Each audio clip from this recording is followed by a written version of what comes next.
Hi friends, welcome to Brindha novel. உங்கள் மனதிற்கு பிடித்த இனிய காதல் கதைகளை உணர்வுபூர்வமாக அனுபவிக்க நம்ம சேனலை சப்ஸ்கிரைப் பண்ணிக்கோங்க. இப்போ வாங்க கதைக்குள்ளே போகலாம். என் உயிராக வந்தவளே, எபிசோட் 12. அபி குளித்து முடித்து வெளியே வந்தவன் தன் உடையை அணிந்து கொண்டு கண்ணாடியின் முன் வந்து நின்றவன் தன் தலையை சரி செய்து கொண்டிருக்க அவன் நினைவுகளில் சற்று முன் நடந்ததே கண்முன் வந்து சென்றது.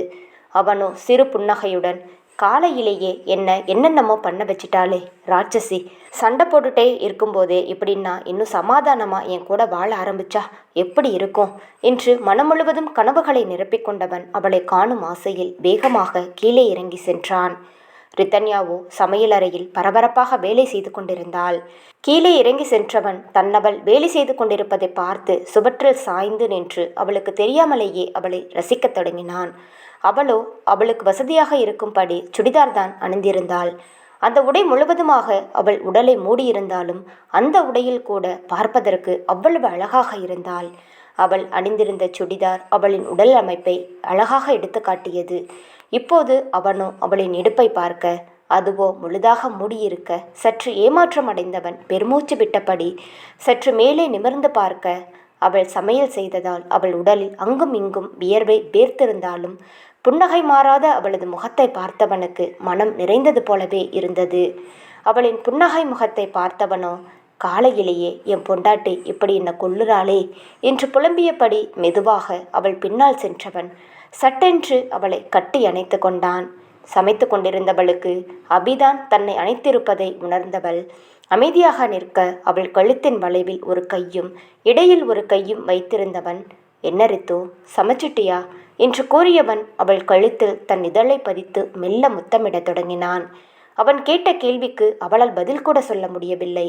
ஏனெனில் அவனின் இதழ் அவள் கழுத்தில் முத்த ஊர்வலம் நடத்த, அதில் அவள் உடல் சிலிர்க்க, அவளோ ஏதும் கூறாமல் அப்படியே நின்றிருந்தாள். அவனோ அவனின் வேலையில் கண்ணும் கருத்துமாக இருக்க, அவன் செயலில் தன் உதடுகள் கடித்த ரித்து அவன் புறம் திரும்பாமல் காயினை வதக்கிக் கொண்டே கரண்டியை இறுக்கமாக பிடித்து கொண்டிருந்தாள். அவளை கவனித்தவன் மெல்ல அவளை தன்புறமாக திருப்பி அவள் கையில் இருந்த கரண்டியை வாங்கியவன் அங்கிருக்கும் கிச்சன் மேடையில் வைத்தவன் அவள் கைகளை பற்றி முத்தமிட்டான். அவளோ, என்னங்க விடுங்க, ஆஃபீஸ்க்கு நேரமாச்சு என்று கூறிக்கொண்டிருக்க, அவள் கூறுவதை காதில் வாங்காதவன் அவளது இடையில் கையிட்டு தன்னுடன் இழுத்து அணைத்து கொண்டான். அவன் இழுத்ததில் அவளோ அவன் மார்பில் மோதி நின்றவள் நிமிர்ந்து அவன் முகம் பார்க்காமல் அமைதியாக இருந்தாள். அவள் தாடையை பற்றி தன்னை பார்க்கச் செய்தவன், ஐ லவ் யூ ரித்து என்று கூறி நெற்றியில் முத்தம் கொடுக்க, அவனை பார்த்து புன்னகைத்தவள் அவனை திசை திருப்பும் விதமாக, வாங்க டிஃபன் சாப்பிடலாம் என்றாள். அவனோ அவளின் காதில் குனிந்து, எனக்கு டிஃபன் வேண்டாம், நீதான் வேணும் என்று இதழ் உரச ஹஸ்கி வாய்ஸில் மெதுவாக கூறினான். அவள் கூறியதை கேட்டவளுக்கோ முகம் முழுவதும் வெட்கத்தில் சிவந்து போயிருந்தது. அவன் செயலில் தன் உதடுகளை கடித்தபடி அமைதியாக இருக்க, அவள் நிலையை புரிந்து கொண்டவன் மெல்ல அவள் கழுத்தில் தன் இதழை பதித்து கொண்டே இருக்க, அவளோ ஏதும் கூறாமல் அவனை இறுக்கி அணைத்தபடி நின்றிருந்தாள். அவனும் விடாது அவளது கழுத்தில் தன் இதழ்களை பதித்தவன் அவள் மார்பை நோக்கி சென்று கொண்டே இருக்க, அப்போது அவளின் ஃபோன் அடித்தது. அப்போதுதான் அவளுக்கு உயிரே வந்தது. என்னங்க, உங்கள் ஃபோன் அடிக்குது என்றாள். இந்த நேரத்தில் யாருடா, சிவபூஜையில் கரடி வந்த மாதிரி என்று கூறிக்கொண்டே அவளை விட்டு வேண்டா வெறுப்பாக விலகியவன் தன் ஃபோனை எடுத்து பார்க்க சூர்யா கால் செய்திருந்தான். டே மச்சான், இன்னைக்கு ஆஃபீஸில் ஜாயின் பண்ணுறதானே என்று சூர்யா கேட்க, ஆமாண்டா, இன்னும் கொஞ்ச நேரத்தில் நான் கிளம்பிடுவேன் என்றான். சரிடா, அப்படின்னா நம்ம கம்பெனிக்கே வந்துரு என்றான். என்னடா சொல்கிற, உன்னோட கம்பெனிக்கா? அதெல்லாம் வேண்டாண்டா, ஏற்கனவே சொல்லி வச்சிருந்த கம்பெனியிலேயே நான் ஜாயின் பண்ணிக்கிறேன் என்றான் அபி.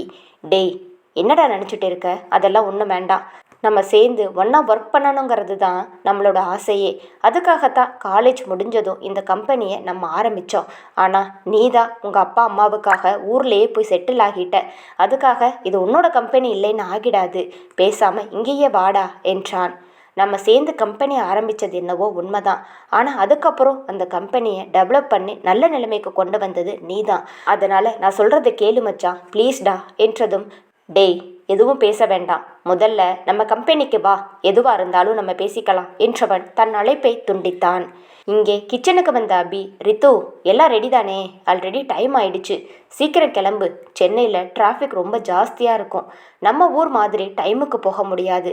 1 மணி நேரத்துக்கு முன்னாடி கிளம்புனாதான் டைமுக்கு ரீச் ஆக முடியும் என்றவன் கூறியதும், இவ்வளவு நேரமும் என்னை சமைக்க விடாமல் இல்லாத வேலையெல்லாம் பண்ணிட்டு இப்போ எப்படி பேசுகிறான் பாரு என்று மனதிற்குள் அபியை வருத்தெடுத்தவள், இதோ எல்லாமே முடிஞ்சிடுச்சு என்று கூறியவள் அவனுக்கு தட்டில் டிஃபனை வைத்து கொடுக்க அவனும் சாப்பிட்டான்.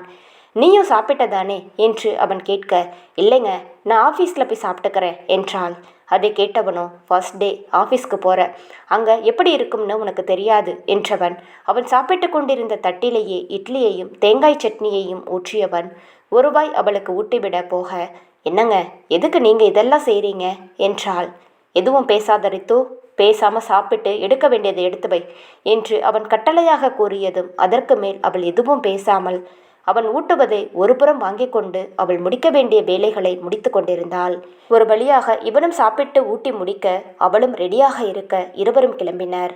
வண்டியை ஸ்டார்ட் செய்து ஆக்சிலேட்டரை முறுக்கியபடி, ஏறு ரித்து என்று அபி கூறியதும் அவளிடம் இதுவரை இல்லாத ஒரு இன்ப படபடப்பு உண்டாக அவள் மெதுவாக அந்த சீட்டை தடவியபடி இருக்க, ஏறுடி, டைம் ஆயிடுச்சு என்று அவன் அவசரப்படுத்தவும் வேறெதுவும் பேசாமல் டக்கென்று ஏறியே அமர்ந்து விட்டாள். அவள் அமர்ந்த நிலையை பார்த்தவன், சுடிதார் தானே ரித்து போட்டிருக்க, டபுள் சைடு 2 காலையும் போட்டு உட்காந்தா உனக்கும் நல்லா இருக்கும், எனக்கும் கம்ஃபர்டபுளாக இருக்கும் என்றதும் சரி என்று இறங்கி மீண்டும் அவள் 2 புறமும் கால் போட்டு அமர்ந்தவள் அவனுக்கும் இவளுக்கும் இடையில் அவளது பேக்கை வைத்து விட்டாள். அவனோ அதையெல்லாம் கண்டு கொண்டதாகவே தெரியவில்லை. அவள் ஏறி அமர்ந்ததும் விருட்டென்று வண்டியை எடுத்து விட்டான். அழகான அந்த காலை வேளையில் அதிரிபுதிரியாக அனைவரும் கிளம்பி இங்கொன்றும் அங்கொன்றுமாய் வண்டிகள் குறுக்கும் நெருக்குமாக சென்றாலும் அவர்களை ரசித்து பார்க்க அங்கே யாராலும் முடியவில்லை. ஆனால் அவளுக்கு அவன் அருகில் அமர்ந்ததுமே ஏதோ வானத்தில் மிதப்பது போன்றதொரு மாயை. அலை அலையான அவனது முடிகள் காற்றில் அழகாக தவழ்ந்து ஆடிக்கொண்டிருக்க அதை அப்படியே பார்த்து கொண்டிருந்தவளது கவனம் அவன் காது பக்கம் இறங்கியது. ஒரு புறமாக காதுகளில் அணிந்திருந்த அந்த கடுக்கனை அப்பொழுதுதான் ரித்தன்யா பார்த்தாள்.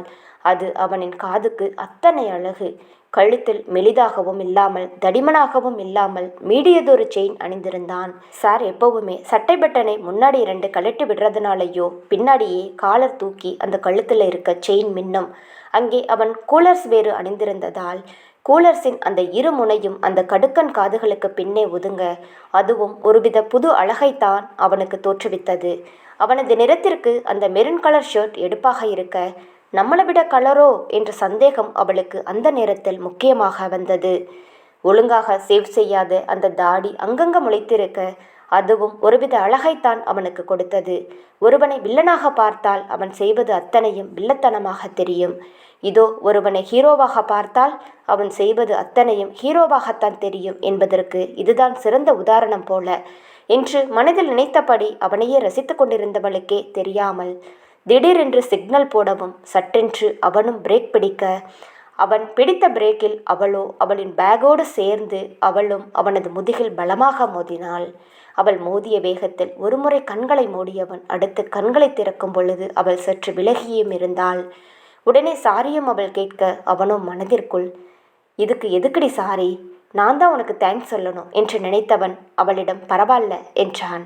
என்ன சைஸாக இருக்கும், இப்படி அடிக்கடி மோதி என்ன இம்சை பண்ணுறாளே, செம்ம இடிப்பா என்று மனதில் நினைத்து கொண்டு தன்னுடைய மீசையை அவன் முறுக்கிவிட்டபடி அந்த டிராஃபிக்கில் இருக்க அவன் இதழ் மெதுவாக விரிந்தது அவளுக்கு நன்றாகவே தெரிந்தது. இப்போ எதுக்கு சிரிக்கிறீங்க என்று அவள் கேட்டதும், நான் எதுக்கு சிரிக்கிறேன் என்று உடனே தன்னுடைய சிரித்த முகத்தை அப்படியே சீரியஸாக மாற்றி கேட்க, எனக்கு தெரியும் நீங்கள் சிரிச்சிங்க, நான் பார்த்தேன் என்றாள்.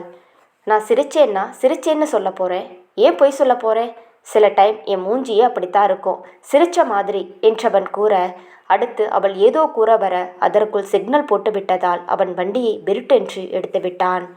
பொறுமையாகவே வண்டி எடுக்க மாட்டீங்களா, சடார்னு வண்டி எடுக்கிறீங்க, தூக்கி வாரி போடுதில்ல என்றவள் கூற, இனி மெதுவாக எடுக்கிறேன் என்றான். அவ்வளவுதான் அவனது பதில். ஆனால் அவளுக்கோ அந்த பதில் போதுமானதாக இல்லை போல. வேற ஏதாவது கூறுவான் என்று அவன் பார்க்க அவனோ சாலையில் கவனம் வைத்தபடி வண்டியை ஓட்டிக்கொண்டிருந்தான். அதே நேரம் சூர்யாவும் அலுவலகத்திற்கு வந்து கொண்டிருக்க அவனது ஃபோன் அடித்தது. அதை எடுத்து பார்க்க காயத்ரி என்று வர டிராஃபிக்கில் இருந்ததால் ஃபோனை பேசாமல் சைலண்டில் போட்டுவிட்டு வண்டியை ஸ்டார்ட் செய்து வந்து கொண்டிருந்தான். சிறிது நேரத்தில் ரிதன்யாவை ஆஃபீஸில் இறக்கிவிட்ட அபி நேராக சூர்யாவின் ஆஃபீஸுக்கு சென்றான். அபி தன் வண்டியை பார்க் செய்ய அப்போது சூர்யாவும் அங்கே வர இருவரும் ஒன்றாக சேர்ந்து அலுவலகத்திற்குள் சென்றனர். அபிக்கென்று தனியாக ஒரு அறை ஒதுக்கப்பட்டிருக்க அந்த அறைக்குள் அவனை அழைத்து சென்ற சூர்யா அங்கிருக்கும் சீட்டில் அமர வைத்தான். பின்பு கம்பெனி பற்றிய விவரங்கள் அடங்கிய ஃபைல்களை அவனிடம் கொடுத்து அனைத்தையும் கூறினான் சூர்யா. சூர்யா கலகலப்பாகவும் அனைவரிடமும் நட்பாகவும் இருப்பான். படிப்பு என்று வந்துவிட்டால் தன் முழு கவனத்தையும் செலுத்தி படித்தவன் தொழிலிலும் அவ்வாறு நடந்து கொண்டான்.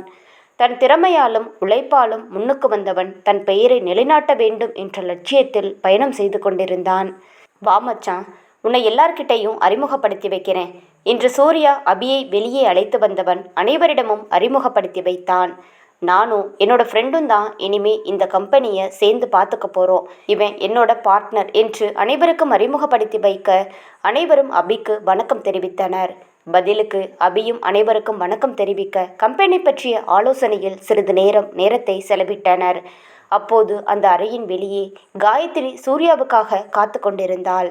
மீட்டிங்கை முடித்து சிறிது நேரத்திற்கு பின் அபியும் சூர்யாவும் வெளியே வர அபி காயத்ரியை பார்த்ததும் கோபமாக சூர்யாவை பார்த்து முறைத்தான். அவன் முறைப்பதை பார்த்து புரிந்து கொண்ட சூர்யா, அபி இருடா, அவ எதுக்கு வந்திருக்கான்னு எனக்கு மட்டும் எப்படி தெரியும்?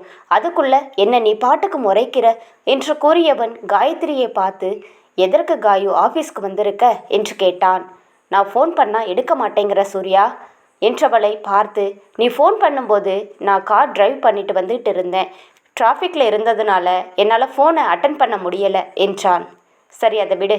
நம்ம ஃப்ரெண்ட்ஸ் எல்லாம் சேர்ந்து ஒரு டூர் அரேஞ்ச் பண்ணியிருக்கோம்.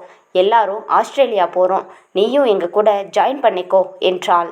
அவள் கூறியதை கேட்ட அபி, அவள் உங்கள் கூட ஜாயின் பண்ணிட்டா கம்பெனியை யார் பார்க்கறது, நீயா என்று முறைத்து கொண்டே கேட்க அவளோ, அதான் நீ ஜாயின் பண்ணிட்டல்ல, நீ பார்த்துக்கோ. ஏன்னா உனக்கு தான் ஃப்ரெண்ட்ஸ் கூட ஊர் சுற்றுறது, என்ஜாய் பண்ணுறது இதெல்லாம் சுத்தமாக பிடிக்காது என்றாள். அவள் கூறியதை கேட்ட அபி, யார் கூட எங்கே எப்படி இருக்கணும்னு எனக்கு தெரியும். நீ ஒன்றும் எனக்கு இதெல்லாம் சொல்லிக் கொடுக்க வேண்டாம் என்று கூறியவன் தன் அறைக்கு சென்று தன் நாற்காலியில் அமர்ந்து விட்டான். சூர்யாவோ, காயத்ரி என்னால் வர முடியாது, எனக்கு ஒர்க் இருக்கு என்றான். என்ன சூர்யா பேசுகிற? எப்போவுமே ஒர்க் இருக்குந்தான், உனக்கே நல்லா தெரியும். நீ வரலை, நம்ம ஃப்ரெண்ட்ஸ் யாருமே வரமாட்டாங்க. ஸோ கண்டிப்பாக நீ வரணும் என்றாள். காயு, நான் ஃப்ரீயாக இருந்தால் கண்டிப்பாக வருவேன்னு உனக்கு நல்லா தெரியும் இல்லையா? இந்த தடவை என்னால் வர முடியாது, ஏன்னா நான் ஊருக்கு போகிறேன் என்றான். அதை கேட்ட காயத்ரிக்கு கோபம் வர, நீ அந்த பட்டிக்காட்டுக்கா போகிற என்று கூறிக்கொண்டிருக்க அப்போது அபி கதவை திறந்து கொண்டு வெளியே வர அவள் கூறுவதை கேட்டுவிட்டான். அவள் கூறுவதை கேட்ட அபியோ, வார்த்தையை பார்த்து பேசு காயத்ரி, இப்போ முன்னாடி நிற்கிறானே இவனும் பட்டிக்காட்டான் தான். நாங்கள் படித்து இங்கே தொழில் தொடங்கணும் தான் இந்த ஊருக்கு வந்தோம். எங்கள் அடையாளத்தை எங்களால் மாற்றிக்க முடியாது. என்னைக்கா இருந்தாலும் அந்த கிராமந்தான் எங்கள் ஊர், நாங்கள் அங்கே தான் போகணும் என்றான். ஆம், சூர்யாவும் அபியும் சிறுவயதிலிருந்தே நல்ல நண்பர்கள். இருவரும் கிராமத்தில் ஒன்றாகவே படித்து பின்பு சென்னையில் காலேஜில் சேர்ந்தவர்கள். கல்லூரி படிப்பை முடித்ததும் இருவரும் ஒன்றாக கம்பெனியை ஆரம்பிக்க அபியோ தன் தந்தையின் வேண்டுகோளுக்கிணங்க கிராமத்திலேயே வயல் வரப்பை பார்த்து கொண்டே இருந்துவிட்டான். பின்பு அந்த கம்பெனியை சூர்யாதான் பார்த்து கொண்டான். காயத்ரி அபியை பார்த்து முறைத்தவள், சூர்யா, நீ அங்கே போய் டைம் வேஸ்ட் பண்ண போறியா? நம்ம ஆஸ்திரேலியா போகலாம் என்றாள். இல்லை காயத்ரி, என்னால் வர முடியாது. நான் அம்மா அப்பாவை பார்க்க ஊருக்கு போகணும். அபி வந்ததும் கம்பெனி பொறுப்பை அவன்கிட்ட ஒப்படைச்சிட்டு நான் ஊருக்கு போகலாம்னு இருந்தேன் என்றதும் அவளோ தன் பற்களை கடித்தவள், எப்போ பாரு குடும்பம் குடும்பம் குடும்பம், இருடா, உன்னை சீக்கிரமாக அவங்க கிட்ட இருந்து பிரிக்கிறேன் என்று மனதில் நினைத்தவள் சிறு புன்னகையுடன், இவ்வளவு தூரம் நீ சொன்னதுனால நான் உன்னை எப்படி தடுக்க முடியும் சூர்யா? நீ தாராளமாக போயிட்டு வா, நாம் நெக்ஸ்ட் டைம் ஆஸ்திரேலியா போகலாம் என்றாள். அதை கேட்ட சூர்யா, எனக்காக நீங்கள் ஒன்றும் இந்த ட்ரிப்பை கேன்சல் பண்ண வேண்டாம், நீ ஃப்ரெண்ட்ஸ் எல்லாம் போயிட்டு வாங்க என்றான். இல்லை சூர்யா, நீ வராமல் எனக்கு அங்கே போர் அடிக்கும், பிடிக்கலை என்றாள். அதை கேட்ட அபி, ஏன் அந்த மாதிரி சொல்கிற? எல்லாரும் உனக்கு ஃப்ரெண்டு தானே, அது என்ன சூர்யா மட்டும் உனக்கு அவ்வளவு ஸ்பெஷல் என்று முறைத்து கொண்டே கேட்டான். அவளோ எனக்கு சூர்யா எப்போவுமே ஸ்பெஷல் தான். அவனுக்கு ஃப்ரெண்ட்ஸை எப்படி ட்ரீட் பண்ணணும்னு தெரியும். உன்ன மாதிரி ஒன்றும் கிடையாது என்றாள். நல்ல ஃப்ரெண்டாக இருந்தால் நானும் நல்லபடியாக ட்ரீட் பண்ணுவேன் காயத்ரி என்று ஆதி கூற, அவள் கூறியதின் அர்த்தம் புரிந்து கொண்ட காயத்ரி சட்டென்று தன் முகத்தை திருப்பிக் கொண்டு, ஓகே சூர்யா, நீ எப்போ ஊருக்கு போகிற என்றாள். நாளைக்கு ஈவினிங் கிளம்புறேன் என்றதும், அப்போ இந்த டே ஃபுல்லாக நீ என் கூட தான் இருக்கணும் என்றாள் காயத்ரி. இல்லை காயத்ரி, நான் ஊருக்கு போகிறதுக்குள்ள இங்கே இருக்கிற ஒர்க் எல்லாத்தையும் முடிச்சாகணும். பாவம் அபி, அவன் மட்டும் தனியாக எவ்வளவு ஒர்க்கு பார்ப்பான். ஸோ முடிஞ்ச அளவுக்கு நான் எல்லாத்தையுமே முடிச்சு கொடுக்கணும். ஊருக்கு போயிட்டு வந்த உடனே கண்டிப்பாக நான் உன் கூட வெளியில் வரேன் என்றான். அதை கேட்ட காயத்ரி தன் முகத்தை சோகமாக வைத்து கொண்டவள், எத்தனை நாள் ஆகும் சூர்யா என்றதும், 1 வீக்கில் நான் வந்துடுவேன் என்றான். என்னது 1 வீக்கா? அவ்வளவு நாளாகுமா? என்னால் உன்னை அவ்வளவு நாள் பிரிஞ்சிருக்க முடியாது சூர்யா என்றதும், அதை கேட்ட அபி சூர்யாவிடம், முதல்ல நீ வந்து உன் வேலையை பாரு, உன்னோட ஃப்ரெண்ட்ஸ் மற்றது எல்லாம் இந்த ஆஃபீஸ்லேருந்து வெளியில் வச்சுக்கோ என்று காயத்ரியை முறைத்து கொண்டே கோரினான். அதை கேட்ட காயத்ரி தன் பற்களை கடித்தவள், ஓகே சூர்யா, நீ கால் பண்ணு, நான் கிளம்புறேன் என்று கூறியவள் அங்கிருந்து வேகமாக சென்றாள். அவள் செல்வதை பார்த்து சூர்யா தன் தோள்களை உயர்த்தி, அபி, எப்போ பார்த்தாலும் அவகிட்ட வம்பு வளர்த்துக்கிட்டே இருக்க. அவள் நம்மளுக்கு எவ்வளவு ஹெல்ப் பண்ணியிருக்கா தெரியுமா? எவ்வளவு பெரிய பணக்கார வீட்டு பொண்ணு, நமக்காக எத்தனை கம்பெனிக்கு ரெக்கமெண்ட் பண்ணியிருக்கா. அதெல்லாம் நீ மறந்துட்டியா? இதுக்கெல்லாம் என்ன காரணம்? அவள் என்னோட ஃப்ரெண்ட்ஷிப்பை மதிக்கிறா, அதனால தான் அவள் நம்மளுக்காக நிறைய ஹெல்ப் பண்ணுறா என்றான் சூர்யா. லூசு மாதிரி பேசாதடா. அவள் ரெக்கமெண்ட் பண்ணியிருந்தா மட்டும் போதாது, உன்கிட்ட திறமை இருக்கிறதுனால தான் அவங்க நம்மக்கிட்ட ப்ராஜெக்டை கொடுத்துருக்காங்க என்றான். அபி, நீ பெரிய தப்பு பண்ணுற. அவள் நீ நினைக்கிற மாதிரி பொண்ணு கிடையாது. அவள் ஃப்ரெண்ட்ஷிப்பை மதிக்கிறவ என்ற சூர்யாவை பார்த்து, முதல்ல உன் கண்ணை கட்டி இருக்க ஃப்ரெண்ட்ஷிப் துணியை எடுத்து போடு சூர்யா. அப்போ தான் உன்கிட்ட காயத்ரி எந்த நோக்கத்தில் பழகிக்கிட்டு இருக்கான்னு உனக்கு தெரியும். காலேஜில் இருந்து இப்போ வரைக்கும் அவள் திருந்தவே இல்லை. திடீர்னு ஒரு நாள் உன்னை லவ் பண்ணுறேன்னு சொன்னா நீ என்னடா பண்ணவ என்றான் சட்டென்று. அபி கூறியதை கேட்ட சூர்யா தன் சிரிப்பை அடக்க முடியாமல் சத்தமாக சிரித்து கொண்டே, என்னது, காயத்ரி என்ன லவ் பண்ணுறாளா? டேய், நீ என்ன ஜோக் பண்ணிட்டு இருக்கியா? என்னால் காயத்ரியை அந்த மாதிரி எல்லாம் பார்க்கவே முடியாதுடா. காயத்ரியும் என்ன அந்த மாதிரி பார்க்க மாட்டா என்றான். சரிடா, ஒருவேளை காயத்ரி உன்னை லவ் பண்ணுறேன்னு சொன்னா நீ என்ன பண்ணுவ என்று கேட்க, சூர்யாவோ, நான் அவகிட்ட சொல்லிடுவேண்டா. ஒரு பொண்ணை பார்த்த உடனே தோணணுண்டா, இவ தான் நம்மளுக்கு எல்லாமேன்னு. இதுவரைக்கும் எந்த பொண்ணை பார்த்தாலும் அந்த மாதிரி எனக்கு தோணுனது கிடையாது. கண்டிப்பாக எதனா ஒரு பொண்ணு மேலே அப்படி எனக்கு தோணுச்சுன்னா அவள் தான் என்னோட தேவதை. யார் தடுத்தாலும் சரி, அவளை நான் கல்யாணம் பண்ணிப்பேன் என்றான். அதை கேட்ட அபி, நீ சொல்கிறது கூடி சீக்கிரம் நடக்கலாம் என்று கூற, மை டியர் ஃப்ரெண்ட், நடந்தா சந்தோஷந்தானே என்றான் சூர்யா. சூர்யா இவ்வாறு சொல்லவும் அபிக்கோ சந்தோஷம் தாங்கிக் கொள்ள முடியவில்லை. எங்கே அவன் காயத்ரியை லவ் பண்ணி விடுவானோ என்ற சிறு சந்தேகத்திலேயே அவன் இருந்தான். இப்போ அவனது சந்தேகம் தீர்ந்துவிட அவனை பார்த்து புன்னகைத்தான். இருவரும் தங்கள் வேலையில் மூழ்கியிருக்க அன்று முழுவதும் அவர்களுக்கு வேலையே சரியாக இருந்தது.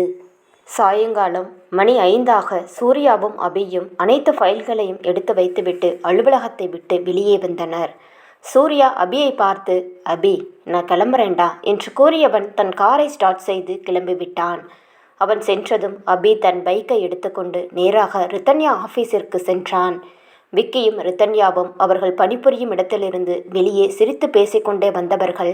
அவர்களுக்கு எதிரே பைக்கில் ரித்தன்யாவுக்காக காத்திருந்த அபியை பார்த்ததும் விக்கியின் முகத்தில் புன்னகை என்றால் ரித்தன்யாவுக்கு ஆச்சரியமாக இருந்தது. நாம் இவருக்கு கால் பண்ணவே இல்லையே, வெளியே வந்து கால் பண்ணிக்கலாம்னு தானே நினச்சோம். அதுக்குள்ள இவருக்கு யார் இன்ஃபார்ம் பண்ணா என்ற யோசனை படிந்த முகத்துடனே அவள் அபியின் அருகில் சென்றாள். ஹாய் அபி, நல்லா இருக்கீங்களா என்று விக்கி கேட்க, இப்போ எதுக்கு என்கிட்ட பெரியவங்க கிட்ட பேசுகிற மாதிரி பேசுகிற விக்கி? உன்னை நீ வா போன்னு கூப்பிட சொல்லிட்டேன்ல, அதுவும் ரித்து முன்னாடி கூப்பிடுற. அவ எனக்கு வயசு அதிகம்னு நினச்சிக்க மாட்டாளா என்றான்.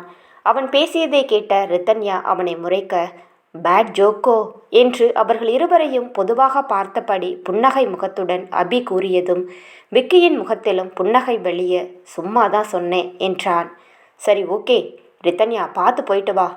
பாய் அபி என்று விக்கி கூறிவிட்டு அந்த இடத்தை விட்டு சென்று விட்டான். விக்கி சென்றதும் அபியை குறுகுறுவென்று பார்த்தவள், உங்களுக்கு யார் சொன்னா என்றாள்.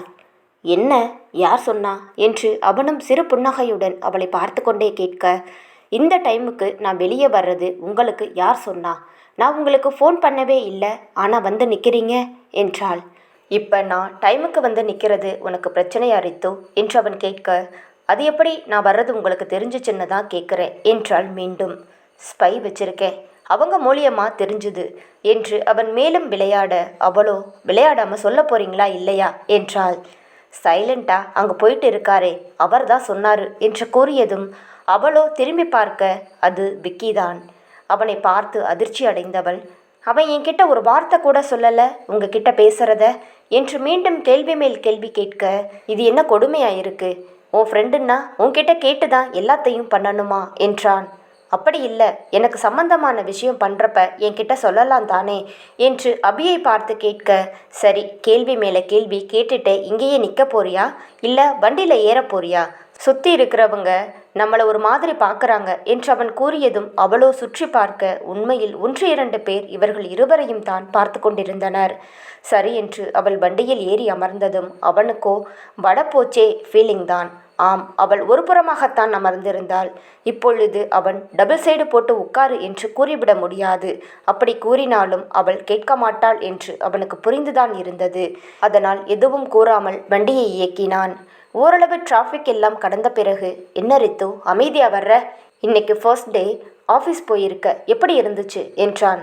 சாரிங்க, நான் ஏதோ யோசனையில் இருந்துட்டேன். நல்லா தான் இருந்துச்சு. முதல் நாளாக இருந்ததால் அவ்வளவு வேலை கொடுக்கல. ஏற்கனவே விக்கியும் அந்த டீமில் இருக்கிறதுனால விக்கி ஹெல்ப்பாக இருக்கான். வேலையை கற்றுக்கணும் இனிமே தான் என்றாள். சரி சரி, அங்கே இருக்கிறவங்க எல்லாரும் ஃப்ரெண்ட்லியாக பேசுகிறாங்க தானே, ஒன்றும் பிரச்சனை இல்லையே என்றவன் கேட்க, பேசுகிறாங்க, ஆனால் முதல் நாள் வச்சு எல்லாரையும் ஜட்ஜ் பண்ண முடியாதில்ல, போக போகத்தான் எல்லாரும் எப்படின்னு தெரிஞ்சுக்க முடியும் என்றாள். ஆனால் என்ன மட்டும் ஈஸியாக ஜட்ஜ் பண்ணிட்டல்ல நீ என்று பட்டென்று மனதில் இருந்ததை அபி கேட்டுவிட அவளின் முகம்தான் ஒரு மாதிரியாகிவிட்டது. அதன் பிறகு அவளிடம் மௌனம் மட்டுமே. அவனுக்கோ அப்படி பேசியிருக்க கூடாதோ என்று தோன்றினாலும் தன்னை அவள் அப்படித்தானே நினைத்தாள் என்ற எண்ணம் அடிமனதில் இருந்ததால் அப்படி கூறிவிட்டான். இப்படியே இருவரும் மௌனமாக அவர்கள் வீட்டில் உள்ளே நுழைந்தனர். ரித்தன்யா அப்படியே சோஃபாவில் அமர்ந்தவள் கண்களை மூடி சிறிது நேரம் சாய்ந்திருந்தாள். அப்படி சாய்ந்து இருந்தவளுக்கு தன் அன்னைதான் அவள் கண்முன் வந்து நின்றார். இப்படித்தான் பள்ளி படிக்கும் பொழுதும் சரி, கல்லூரி படிக்கும் பொழுதும் சரி, மாலை அவள் வீடு திரும்பும்போது அவளுக்கு பிடித்த ஸ்நாக்ஸ் செய்து ஸ்ட்ராங்கான காஃபி போட்டு அவள் கையில் எடுத்து வந்து கொடுப்பார். அதை நினைத்தவளுக்கு, இனிமே நமக்கு யார் கொண்டு வந்து கொடுக்க போறா? நாம தான் எல்லாருக்கும் செய்யணும் போல. பொண்ணுங்களோட வாழ்க்கையே இவ்வளவுதானா? இனிமே எங்களுக்கு பணிபடி செய்யறதுக்குன்னு யாருமே இருக்க மாட்டாங்களா? நாங்கள் தான் எல்லாருக்கும் செஞ்சுட்டு இருக்கணுமா? அம்மா இல்லைன்னா பொண்ணுங்க லைஃப் ரொம்ப கஷ்டம் என்று மனதில் ஓடவிட்டவளுக்கு எதிரில் இருந்தவன் அவளுக்கு முன்பு ஒரு தட்டை வைத்து வெகு நேரமாக அவள் கண்ணை திறப்பாள் என்று காத்திருந்தது தெரியாது. இவள் கண்ணையே திறக்க மாட்டா போல என்று பொறுமை இழந்தவன் ரித்து என்று இவன் அழைத்ததும் உடனே தன் நினைவலைகளில் இருந்து கலைந்தவள் கண்ணை திறந்து எதிரில் இருந்தவனை பார்த்து என்ன என்று கேட்க அவனோ கண்களை கீழே காட்டினான்.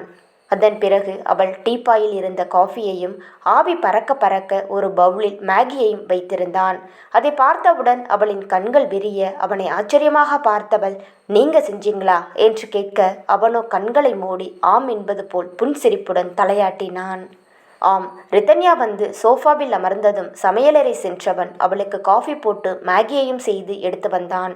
அவளுக்கு இருந்த பசியில் அந்த ஆவி பறக்கும் நூடுல்ஸை கப் கப் வென்று சாப்பிட்டவள் அதன் பிறகு ரிலாக்ஸ் ஆகி அருகில் இருந்த காஃபியையும் அருந்தினாள்.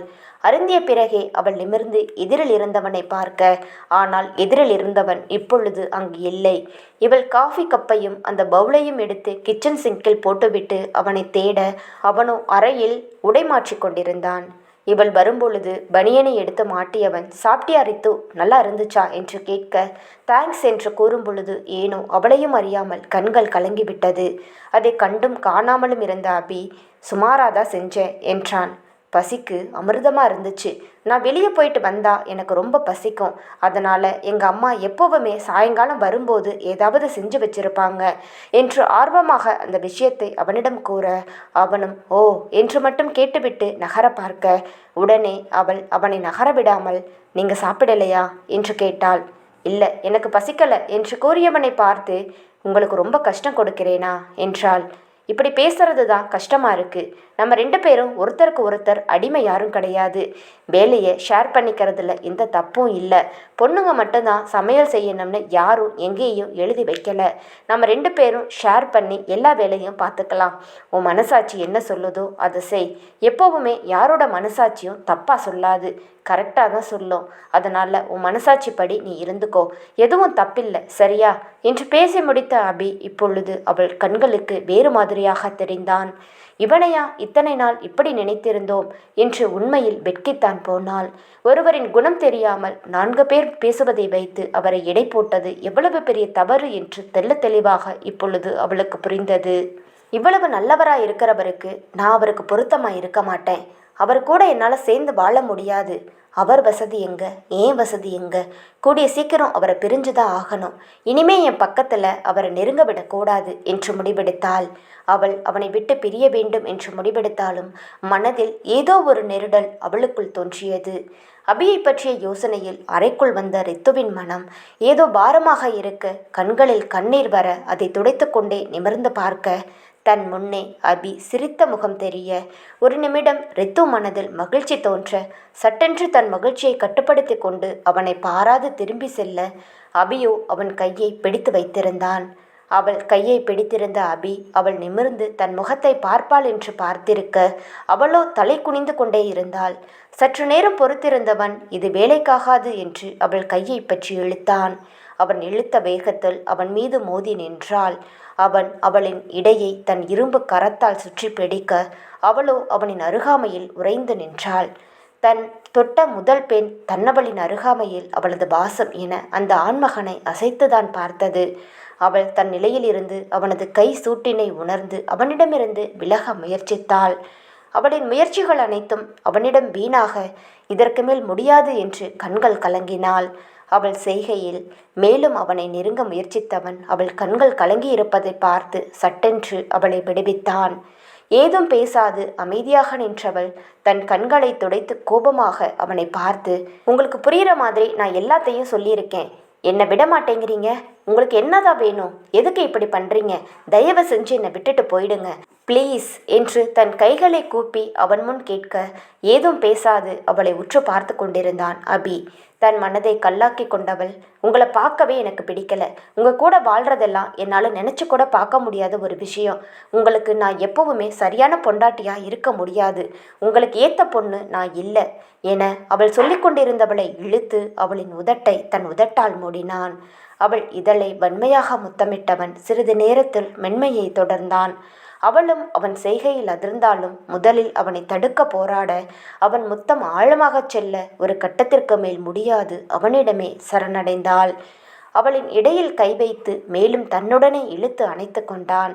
அவன் அவளின் இதழை மேலும் மேலும் தன்வசமாக்கி கொள்ள பெண்ணவளின் நிலையை உணர்ந்தவன் தன் கண்களை திறந்து பார்க்க அவள் கண்கள் மூடி தன் முத்தத்தில் மூழ்கி இருப்பதைக் கண்டு அவனுக்கு மனதில் சொல்ல முடியாத மகிழ்ச்சி.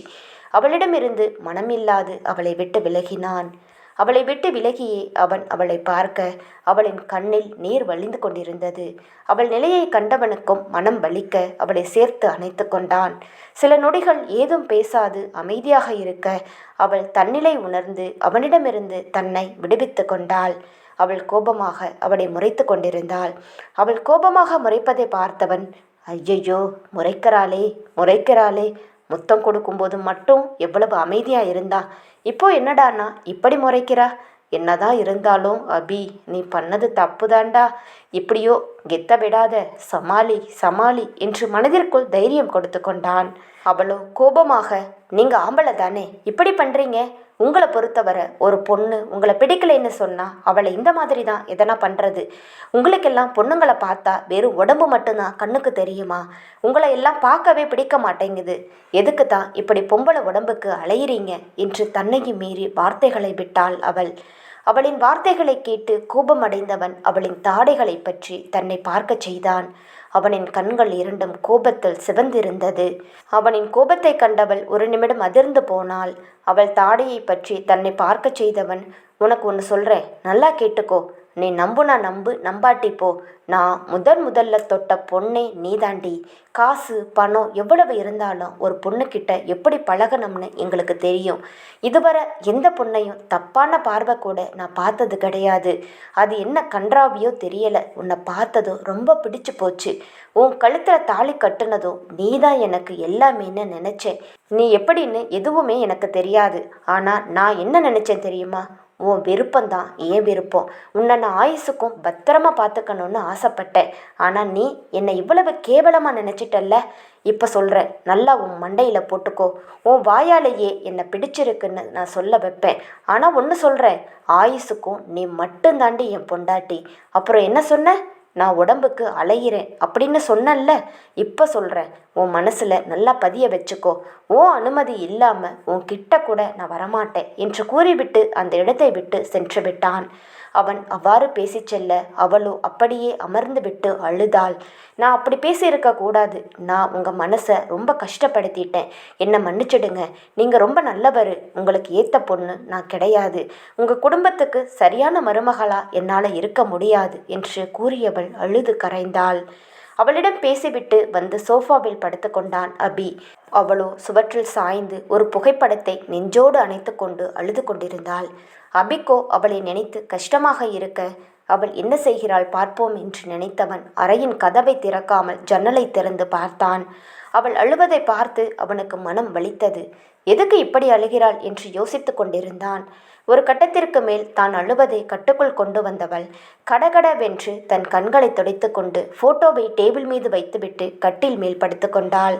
அவள் வைத்துவிட்டு சென்ற போட்டோவை பார்த்தவனுக்கு மகிழ்ச்சி தாங்கிக் கொள்ள முடியவில்லை. அது அவனின் சிறுவயது போட்டோ.